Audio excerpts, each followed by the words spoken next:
నేను మహతిని. మీరా? ఏంటి టైంలో?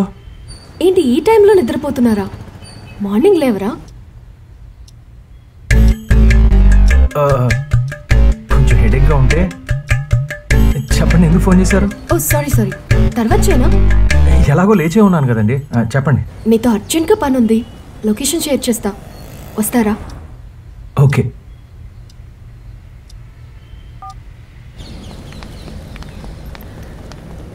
ఏంటండి అర్జెంటుగా రమ్మన్నారు? చూడండి ఎంత చెత్త పేరుకుపోయిందో.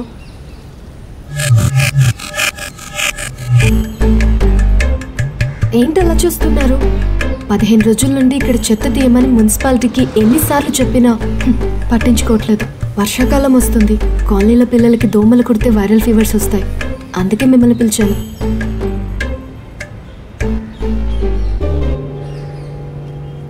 అవును, మీరు మీడియానే కదా? యా.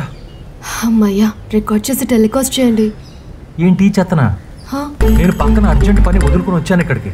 మీకు ఆ మాత్రం రెస్పాన్సిబిలిటీ లేదా? Okay okay, cool.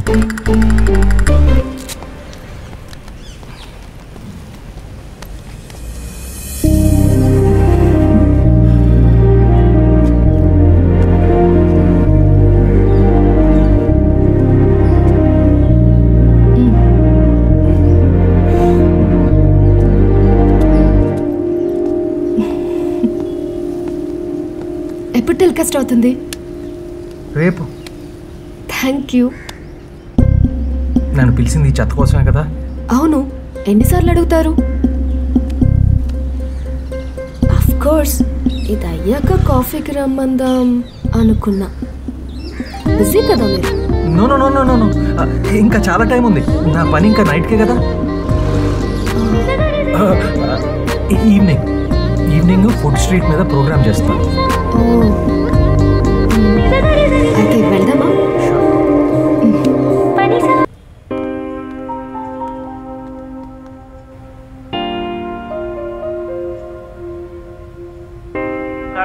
Control room, revenue colony park దగ్గర ఓ ఇంట్లో ఫైర్ బ్రేక్అవుట్ అయినట్టు ఇన్ఫర్మేషన్ వచ్చింది. Inform to fire station. Over. Camera ఎవరు? తప్పండి మీడియా.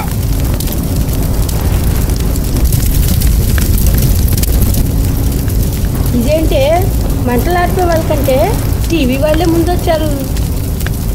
పాపా మా పాప రక్షించండి. అయ్యయ్యో, పాప లోపల ఉందంట. పాప రక్షించండి. పాపా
పాపం తెచ్చేవాడివి మళ్ళీ వెనకెందుకు వెళ్ళావు?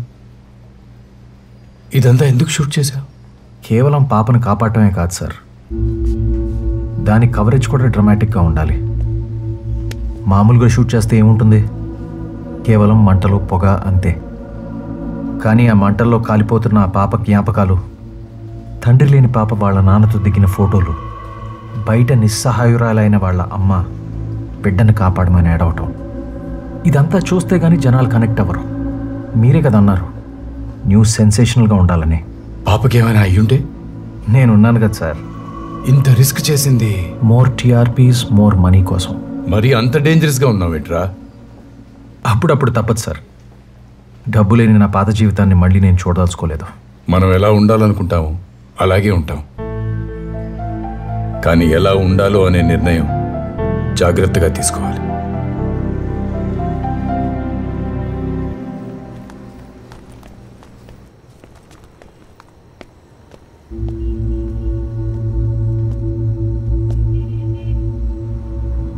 తమని ఏది సాటిస్ఫై చేస్తుందో అదే వినాలనుకుంటారు అందరూ. మనం అదే చెప్పాలి. ఎందుకు అవన్నీ రికార్డ్ చేసావు? రేపు ఆ పాప వాళ్ళ నాన్న ఎలా ఉన్నాడో తెలుసుకోవాలంటే ఎలారా? ఇప్పుడు కనీసం టీవీలోనైనా చూసుకుంటుంది, అందుకే షూట్ చేశాను. ఓ సరే, పద వెళ్దాం. ఎవరు? Hello. Hello, good morning. Very good morning. లేచావా? నేను లేపానా? ప్రతిసారి నువ్వే లేపుతావుగా. ఓ 5కి రన్కి వెళ్దామా? ఇప్పుడు 5కి రన్నింగ్ అవసరమా? 5కి రన్నింగ్ కాదు, 5కి రన్ ఈవెంట్కి. ఓహో అదా, సరే వస్తాను. నీకోసం రాకేం చేస్తాను. బాయ్.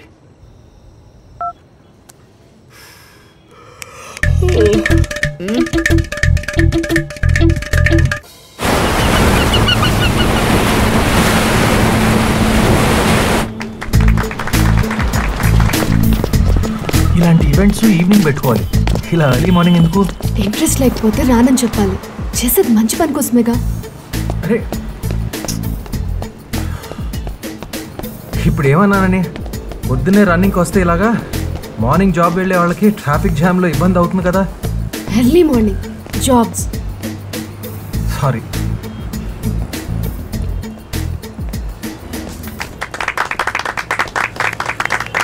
Thank you sir.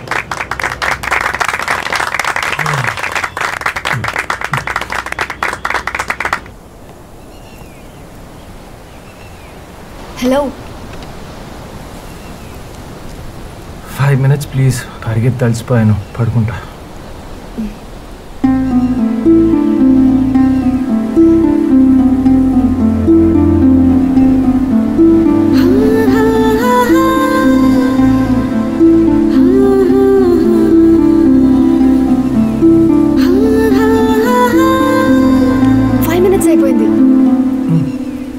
అప్పుడేనా?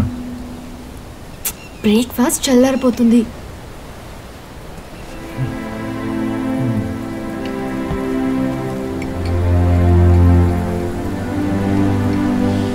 రాత్రి నిద్రపోలేదా? కొద్దిగా పనుంటే. నువ్వు నైట్స్ వర్క్ చేస్తావా? అదే నిన్న రాత్రి ఒకటే కొంచెం అవసరం అయితే పని చేయాల్సి వచ్చింది. ఏం లేదు, నాకు నైట్స్ వర్క్ చేసే వాళ్ళంటే ఎందుకో పెద్దగా నచ్చదు. ఎందుకు? నాన్న నా చిన్నప్పుడు ఆర్మీలో ఉండేవారు.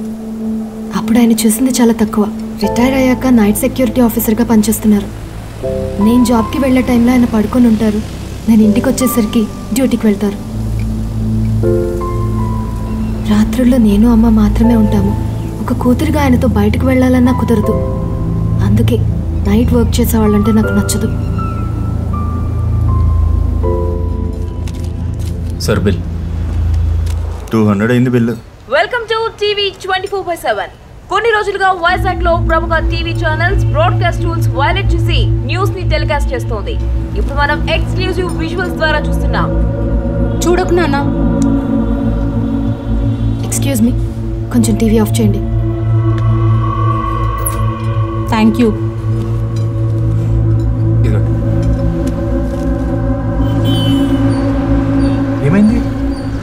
న్యూస్ చూసావా? ఎంత డిస్గస్టింగ్గా ఉందో. మరీ అంత దగ్గరగా ఎలా షూట్ చేస్తారు? అది వాళ్ళ జాబు. నువ్వు మాత్రం అలాంటివి చేయవు కదా? చచా, no way. Thank God. Okay, స్కూల్కి టైం అవుతుంది, వెళ్దాం పదా.